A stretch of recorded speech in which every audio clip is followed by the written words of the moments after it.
এইটো ভিডিঅ'ত জনাম পেইনফুল পিৰিয়ডৰ হোম ৰেমেডিজ কি মানে মাহেকীয়াৰ সময়ত যে পেটৰ বিষ হয় এইটো ঘৰুৱাভাৱে কেনেকৈ ভাল কৰিব পাৰোঁ এইটো প্ৰযোজ্য হ'ব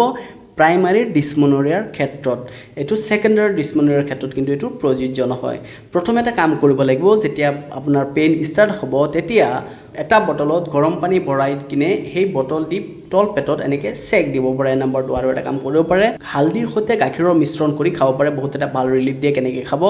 আধা চামুচ হালদিৰ গুড়িৰ লগত 1 কাপ বা আধা গ্লাস গাখীৰ ল'ব দুইটা ধুনীয়াকৈ মিশ্ৰণ কৰিব আৰু মাহেকীয়া চলাকালীন অৱস্থাত প্ৰত্যেক দিন খাব চেষ্টা কৰিব আৰু এটা কৰিব পাৰে আজৱাইন খাব পাৰে আজৱাইন খালে কি হয় পেইনফুল পিৰিয়ডৰ সময়ত ক্ৰাম্পড হয় যে এইটো কমাই দিব কেনেকৈ খাব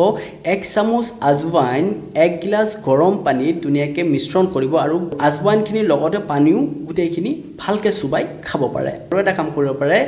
মেথি আছে যে 1 পৰা 2 চামুচ মেথি দানা 1 গ্লাস পানীত ধুনীয়াকৈ তিয়াই থৈ দিব আৰু এইটো ৰাতিপুৱা খালি পেটে খাব চেষ্টা কৰিব তেতিয়াহ'লে মাহেকীয়াৰ সময়ত যে পেটৰ বিষ হয় প্ৰাইমাৰী ডিছমনৰিয়াৰ ক্ষেত্ৰত আপোনালোকে সম্পূৰ্ণৰূপে আৰাম পাব এনেকৈ টিপছৰ পেজটো ফলো কৰিব পাৰে ধন্যবাদ